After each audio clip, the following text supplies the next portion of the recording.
I'm already feeling the mum guilt. I'm already feeling it because spending less time with my child is not lit.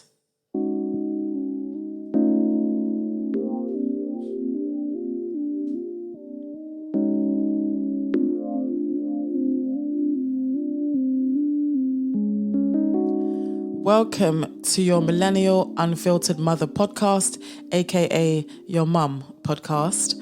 I'm your host, Christiana, and we are back with another episode. And I've got some great things to share with you guys, as per. Things are ever changing, ever moving. Do you know what I mean? And that's a good thing. That's a great thing. Being sort of stagnant and being stuck, or feeling like that. Feeling like that anyway can be quite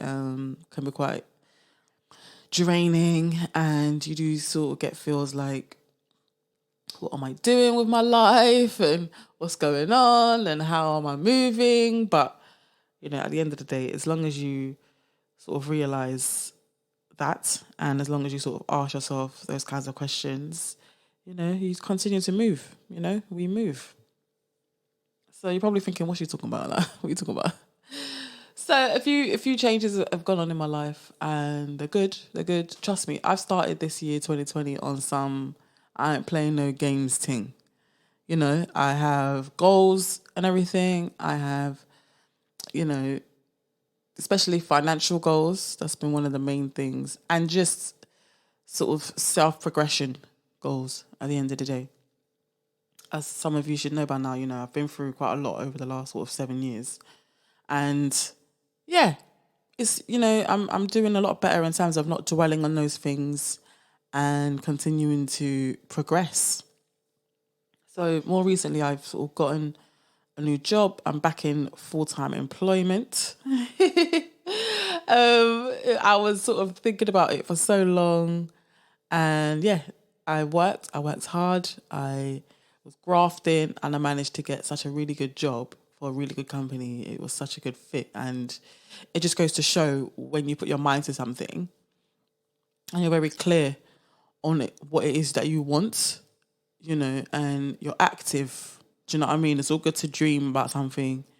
It's all good to have something on your mind and think that you want this and that and whatever. But when you're actually actioning things and making things happen, you will start to see results.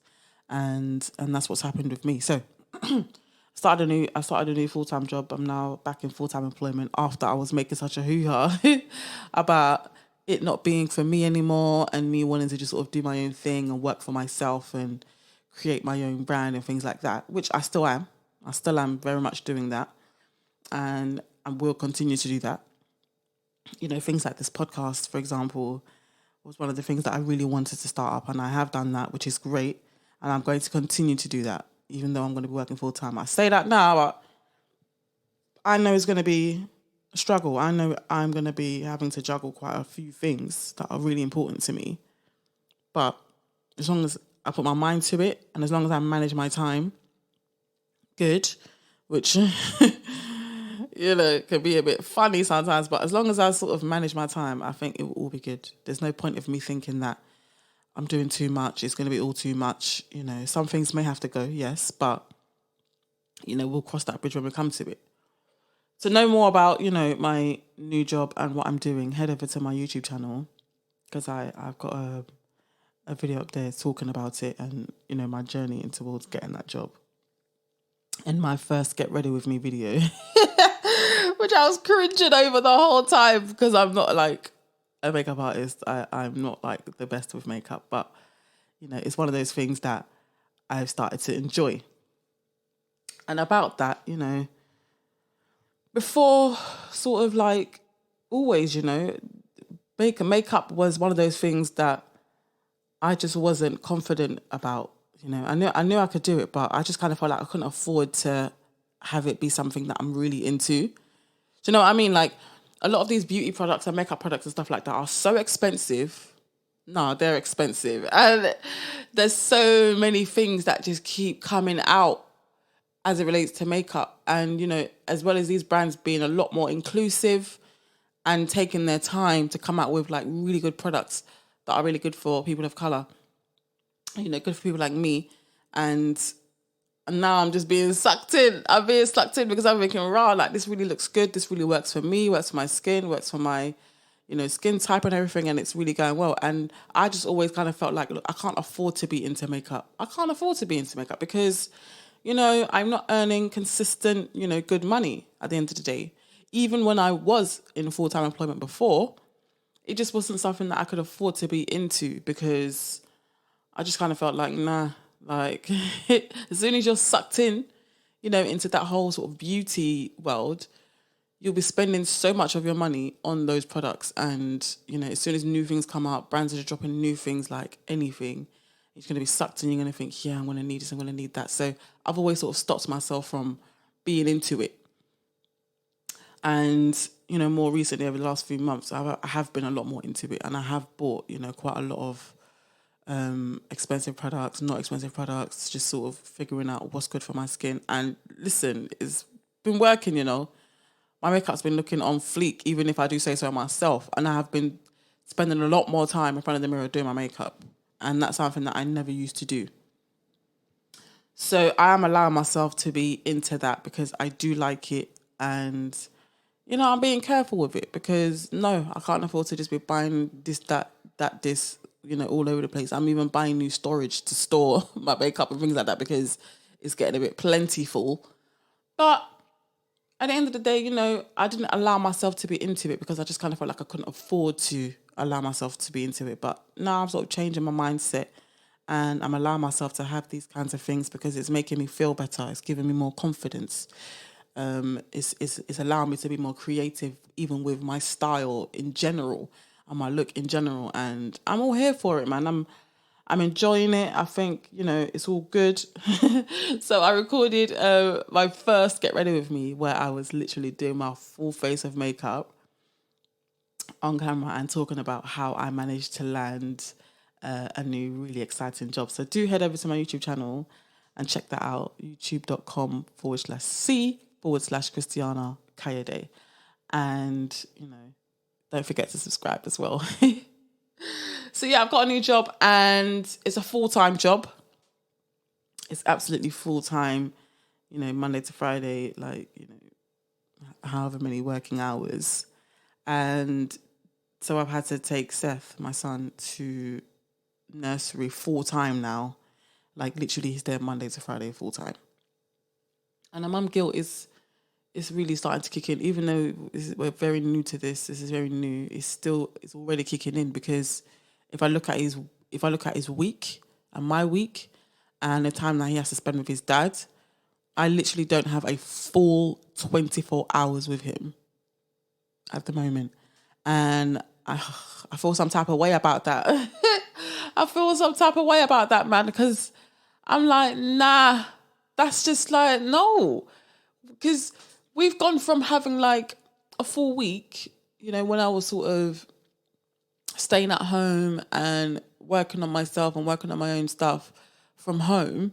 But during the week, he still had like a full schedule. I still made sure that he was going to all these different sorts of play groups and stay in plays and things like that.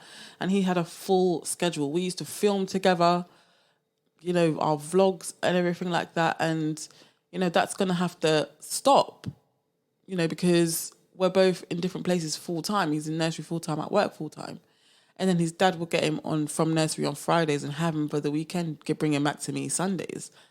And it's like, I don't have a full 24 hours with him. And I just kind of feel like, nah, like I just feel guilty about that. I just kind of feel like this is too much of a drastic change. And I'm just sort of struggling. Look, he likes nursery. This is the nursery that he's been going to since he was 10 months. I took him out of nursery for a while I wanted to sort of save money. And we've done sort of like the settling in week and stuff like that. And he literally just remembered, a lot of the staff and he got on well again. Like whenever I went to go and pick him up, he was covered in stuff. And, the feedback that I got from the staff was that, he was running around, he's just back to normal, just running the place. a lot of food all over his clothes. And it was just like, yeah, like I knew he'd enjoy it. And even when I took him out of nursery, I didn't sort of stop his sort of social activity. I was still taking him to loads of places where he's able to be social and stuff like that. But he never really grew a relationship with any of the staff members there because he was only there for like a short time every week. So, I just kind of feel like I've not been working long. I've not started long. I've only literally just started. So, but I am already feeling the guilt. I am already feeling like, what is this going to mean? Like, is he going to miss me? Is his behaviors going to change? And when it does, or if it does, how am I going to sort of manage it? How am I going to sort of figure it out? Because I have to be at work full time at the end of the day with my position. I kind of have to be there. So am I being selfish, thinking about my financial goals and things like that?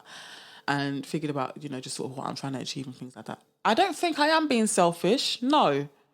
I just kind of feel like it's for him. Everything I do is for him, And my son is very affectionate. He's so affectionate. Like, he literally would not leave me alone. And I'm sure he's the same with his dad. But I love that, And now him being at nursery for the majority of his week, how is that going to fare? Is he going to sort of draw nearer to one of the staff members for that affection and things like that? But are they going to be able to give him that because there's so many other kids running around? I have so many questions sort of whirling in my mind, and the mum guilt is already kicking in. But I guess I just have to see how it goes. I have to see how it goes because at the end of the day, what I was doing before, I was making just little bits of money, but just not enough. Not enough to really, take me to the place where I want to go and where I want us to go. And I just kind of had to make that decision to go back into full-time work. It wasn't an easy decision for me. Of course it wasn't. Do you know what I mean? Like, I have to adjust back to that kind of life. I think it'll be easy for me to adjust back to that life because,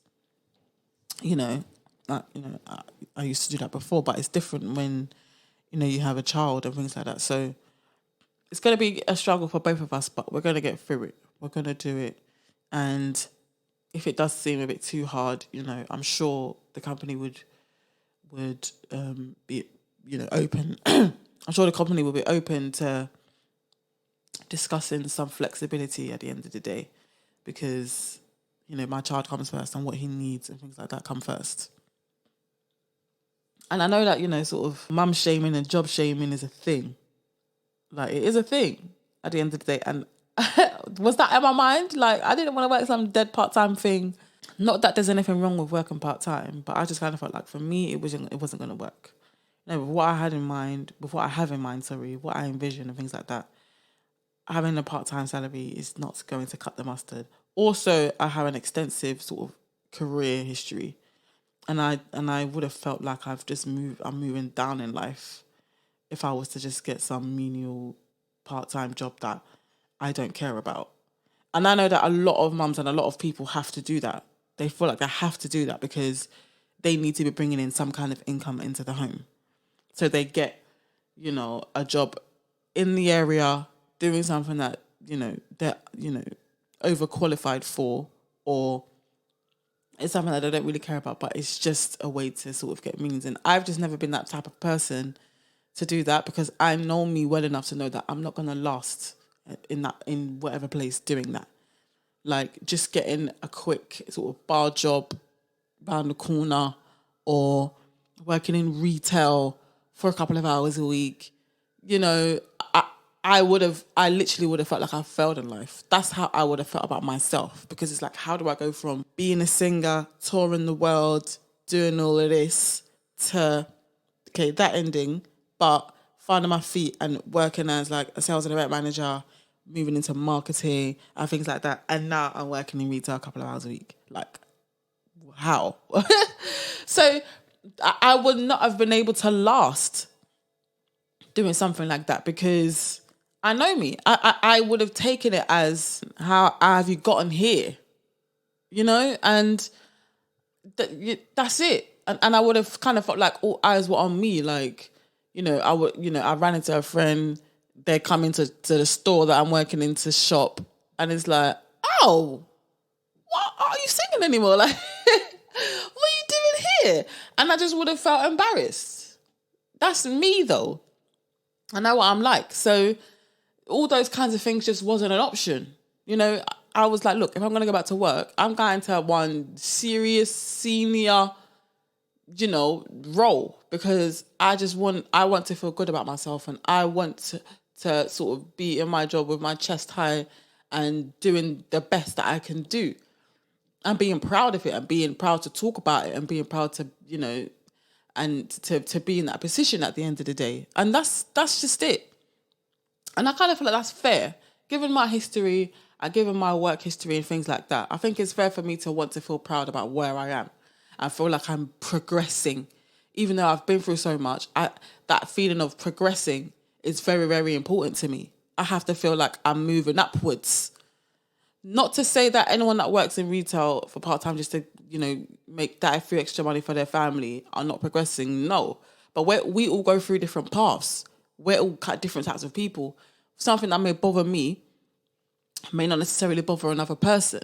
But speaking from my perspective, I know me. And I know me. And I kind of feel like too much has had to change. Too much has been so far out of my control. Do you know what I mean? Too much, And so it's time for me to take my own control back. It's time for me to start sort of running things now when it comes to my life and what I choose to do and how I choose to use my time and where I choose to be. And at this point in just my life and in my career and just everything, it's time to take that massive leap and put myself in a position where I can stand with my head high, chest high, and be like, boom, yeah, this is me. So, I'm now the head of sales and events. Do you know what I mean? Like, and be proud and work hard to make it all worth it, to make it all worth it, to make all this mum guilt and all this everything worth it. I have to, put myself in this position. I have to feel like the way I feel. And that's that, no matter what anybody says at the end of the day, And do you remember Hayley, who watches EastEnders? Do you remember Hayley from EastEnders? She played an amazing role. Her story was, quite gripping and things like that, but it was only for a short time. There was something in the news where she was seen working somewhere like Robert Dyer's or something like that. I don't even know. Like, she was working in some sort of store as security or shop assistant. I don't know. And it was all over the news. It was all over the place. She even had to go on one of these morning shows and talk about it because she was so job shamed.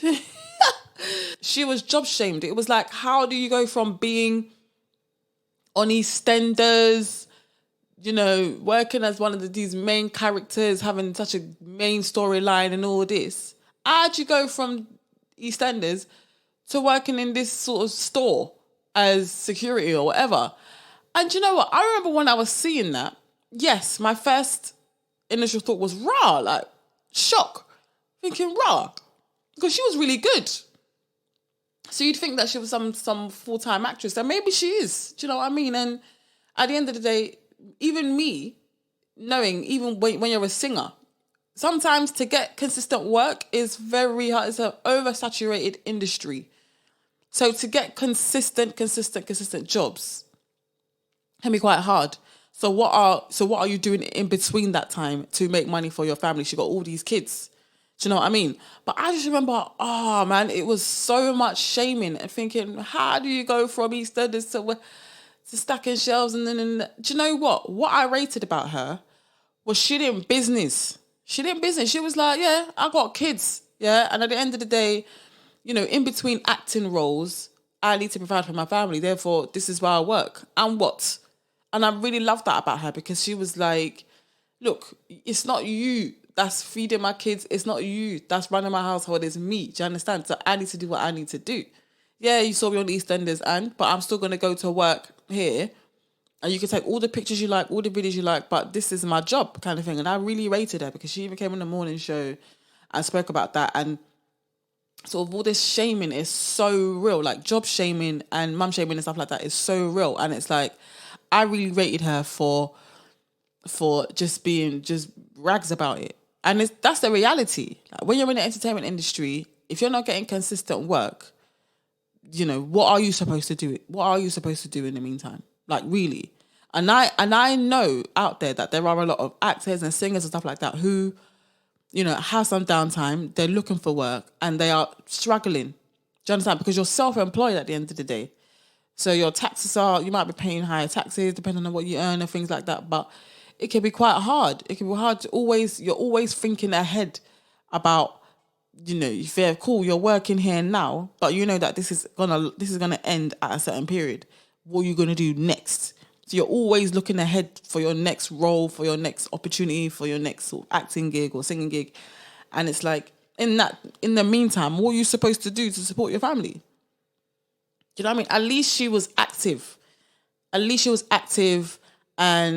just wasn't claiming everything left, right and centre. She was active and actually doing something to continue to keep money coming into the home while she looks for more acting opportunities at the end of the day.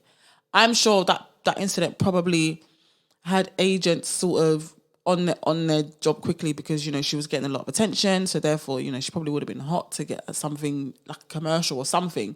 And I hope that agents were really working fast for her. But I just kind of felt looking at that was like, rah. Like these things are, really happening, and it's hard, man. When you're self-employed, it's hard because you're always chasing money. You're always chasing money. You're always thinking about where the next paycheck is going to come from. Some lucky people are always working. They're just never out of work, And I know a lot of people who do work because these things can end in a flash and you wouldn't even realize it. You make one silly mistake at work, you're fired. They cut all your scenes out, and then what are you going to do now? Now you've tarnished your brand, you tarnished your image, and it's hard for you to find work. Where do you go from there? That happens a lot. And it's like some people may feel like anything that they work on next is just a downgrade from where they were. It messes with their mental health. And these things, when you're self-employed, it's just too hard sometimes. It's too hard, especially when you're in the entertainment industry. It's really, really hard. So ratings to her for just, thinking of her family, thinking of her kids, thinking of herself, and making things happen at the end of the day. And that's it. Even me, I kind of felt funny, like, people are going to feel like I flopped my blog, I flopped my YouTube channel, I flopped my podcast because I've gone back to work to make some money. And it's like, people can think what they want to think, People can think what they want to think because they're not in my head. Trust me, I'm just on my own thing. I'm just doing what I need to do for me and my family. And that is it. I can't really be thinking about, what anyone else may think, them looking at me with their tilted head going, oh, you don't sing anymore. Yeah, I still get that question now. This gets on my nerves, but we move or whatever. So yeah, progress is happening. It's all good. At the end of the day, all I can say to people who feel like they're going to be judged, they're going to be shamed, just think about why you're doing what you're doing. Think about why you're there. Think about why you're in that position, and just be driven by that. Be driven by your own thoughts and feelings and goals. And that's what I'm doing. And yeah, I'm happy doing it. It's great times, and I'm just looking forward to the future. This doesn't mean, though, that I'm not really dating anymore. I don't really have the time. And it was a priority for me, but I think dating over the last few months has exhausted me to the point where I can't even be bothered to get to know anyone right now. It's just not important. So that is just going to have to wait. But yeah, I'm happy about where we're going. I just have to see how it all progresses with my time with Seth and where I go from there.